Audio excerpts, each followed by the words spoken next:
En termes de livres, j'en ai publié déjà 8 à ce jour.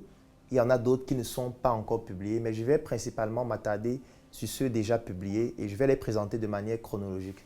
Donc, le premier livre que j'ai publié, là nous sommes en 2014, s'appelle Stop assez de mensonges sur le VIH-Sida. Étant donné que je suis médecin de formation, je me suis beaucoup intéressé à cette thématique afin de pouvoir identifier les informations scientifiques publiées dans les revues internationales en termes de publications crédibles et officielles sur lesquelles on ne communique pas suffisamment. Donc j'ai décidé donc d'écrire un livre qui est un essai, qui est donc axé sur ces différentes informations afin de permettre au grand public de comprendre qu'en réalité, il ne faudrait pas avoir peur de cette maladie. Il y a des attitudes à adopter afin de pouvoir être beaucoup plus serein lorsqu'on fait face à un diagnostic de séropositivité.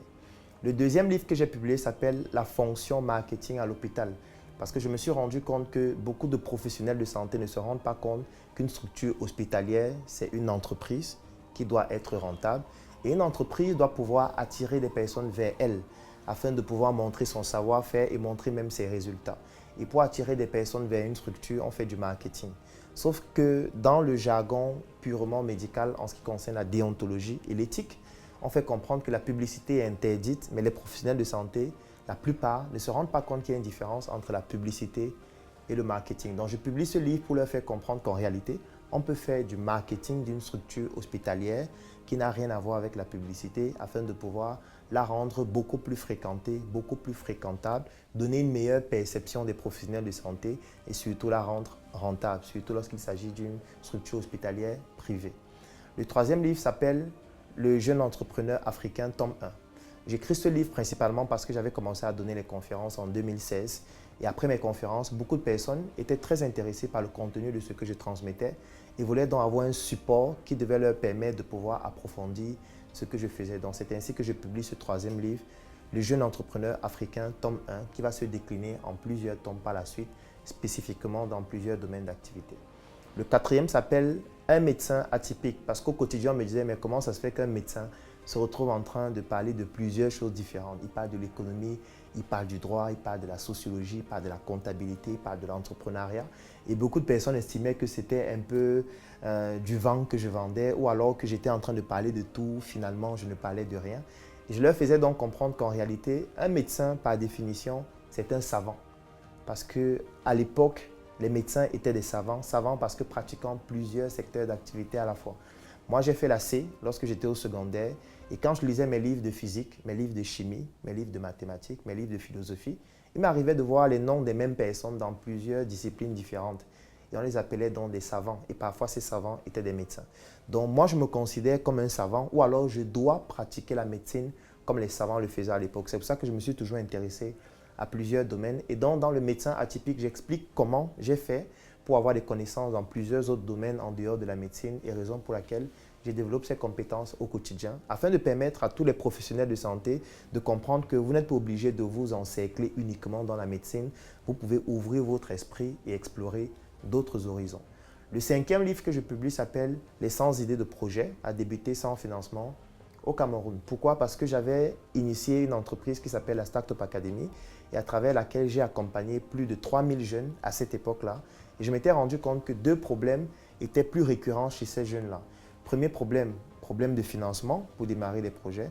Deuxième problème, la bonne idée par laquelle on devait débuter afin de pouvoir se lancer en entrepreneuriat. Donc, je décide d'écrire dans le livre les 100 idées de projets à débuter sans financement au Cameroun pour aider ces jeunes-là à pouvoir trouver les idées et surtout comment faire pour implémenter leurs projets sans avoir besoin de beaucoup d'argent. Le sixième livre que je publie s'appelle « Le coronavirus de A à Z ». Là, nous sommes en 2020 et il y a beaucoup de personnes qui parlent donc de la COVID-19, sauf que c'est beaucoup plus orienté sur le plan médical. On parle des personnes qui sont contaminées, on parle des personnes qui décèdent, on parle des traitements, on parle du vaccin, mais je me suis rendu compte qu'il n'y avait pas beaucoup d'auteurs qui s'intéressaient à l'aspect géostratégique, à l'aspect géoéconomique, à l'aspect géopolitique qui tournait autour de cette pandémie mondiale. Donc, c'est la raison pour laquelle je décide de publier le livre « Le coronavirus de A à Z » où j'aborde beaucoup plus l'aspect géostratégique, géoéconomique et géopolitique concernant cette pandémie.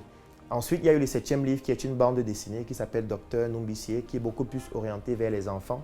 Parce que moi, je suis très intéressé par l'éducation des enfants, parce que les enfants, les élèves et les étudiants représentent la pépinière de notre pays, l'Afrique, en commençant par notre quartier, le Cameroun. Donc, il était aussi important d'écrire des livres orientés vers les plus jeunes afin de leur permettre de pouvoir se documenter et avoir des références africaines qui leur permettent de pouvoir s'en inspirer. Et le 8e livre, le plus récent, c'est le guide pratique de la tontine structurelle africaine. Pourquoi? Parce que nous avons créé un groupe qui s'appelle le Claudel Noumissier Business Group, qui est abrégé le CNBG, à travers lequel nous avons initié un projet qui s'appelle la tontine structurelle africaine. C'est une tontine qui permet de faire en sorte que les Africains se mettent ensemble, mettent de l'argent, mettent leurs moyens financiers, logistiques, intellectuels, matériels et de lobbying afin d'implémenter des projets de grande envergure. Nous sommes en train de démarrer 2 projets, l'un qui s'appelle Smart City, qui est la construction d'une petite ville, et le deuxième qui s'appelle Njoka, qui est la construction d'une unité de production industrielle de chips. Et pour pouvoir montrer donc comment ce modèle fonctionne, parce que notre tontine aujourd'hui comporte plus de 130 membres en 1 mois et demi environ, et le groupe qui a permis de pouvoir l'implémenter, qui s'appelle le Claudel Noumissier Business Group, comporte près de 1000 membres à ce jour. Donc j'ai décidé d'écrire ce livre d'abord pour les membres du groupe, pour leur faire comprendre de manière approfondie c'est quoi la tontine, et enfin pour pouvoir permettre à tout autre Africain qui voudrait répliquer ce modèle qui permet aux Africains de se mettre ensemble et d'implémenter des projets, de pouvoir le faire. Donc voilà un peu de manière chronologique les 8 livres que j'ai déjà publiés à ce jour.